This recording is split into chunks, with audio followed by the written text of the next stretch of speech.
Hello friends, आप लोग कैसे हैं। आज मैं आपके लिए लाई हूँ एक नई स्टोरी, ठंड की कहर की कहानी। एक बार की बात है, एक छोटे से गांव में एक प्यारा सा परिवार रहता था। उस परिवार में एक नन्हा लड़का था जिसका नाम टिक्कू था। टिक्कू बहुत ही चंचल और खुश मिजाज था, लेकिन सर्दी के मौसम आते ही उसकी मुश्किलें बढ़ जाती थी। गांव में सर्दी बहुत पड़ती थी और टिक्कू को ठंड बिल्कुल पसंद नहीं थी। हर साल ठंड के मौसम में टिक्कू को सर्दी से बचाने के लिए तरह तरह के उपाय करने पड़ते थे। इस बार गांव में ठंड ने कुछ ज्यादा ही कहर बरपाया। पहाड़ों से आने वाली ठंडी हवा गांव में जैसे आंधी की तरह समाती थी। टिक्कू के घर में भी ठंड ने अपना असर दिखाना शुरू कर दिया। सुबह सुबह बर्फ की हल्की परत ने सब कुछ ढक लिया था और घर के अंदर भी कड़ाके की ठंड महसूस होने लगी थी। एक दिन टिक्कू की माँ ने उसे आवाज दी, टिक्कू बेटा जल्दी उठो, आज फिर ठंड बहुत बड़ी है। टिक्कू ने उठकर देखा कि उसके बिस्तर से निकलने का नाम ही नहीं ले रहा था। उसकी नाक लाल हो गई थी और हाथ पैर सुन्न से हो गए थे। वह कांपते हुए बोला, माँ मुझे बाहर नहीं जाना है, बहुत ठंड है। माँ हंसते हुए बोली, ठंड से डरते हो तो इस बार एक नया तरीका अपनाओ। मुझे पता है तुम्हें ठंड को हराकर दिखा सकते हो।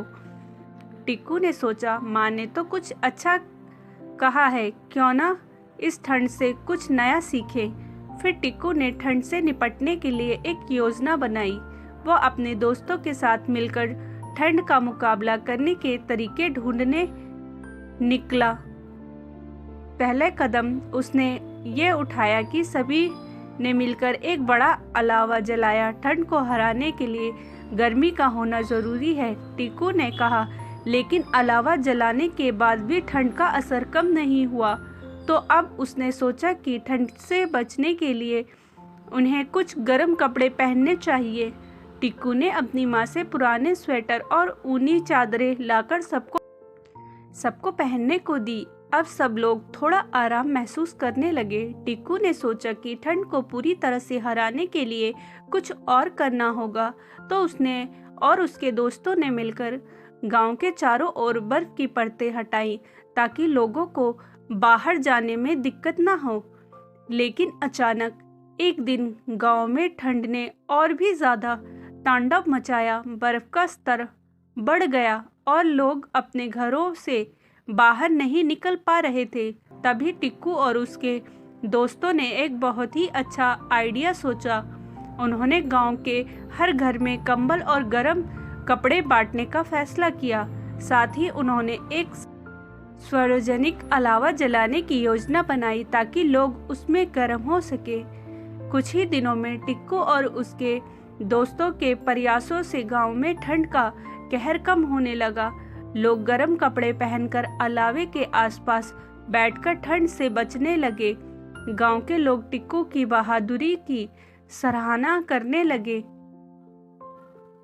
इस कहानी से ये सीख मिलती है कि ठंड के कहर से निपटने के लिए हमेशा एकजुट होकर उपाय करना चाहिए। किसी भी समस्या का समाधान मिलकर निकाला जा सकता है, बस थोड़ी सी समझदारी और मेहनत की ज़रूरत होती है। स्टोरी अच्छी लगी हो तो प्लीज़ लाइक एंड सब्सक्राइब ज़रूर करें। मिलते हैं नेक्स्ट स्टोरी के साथ।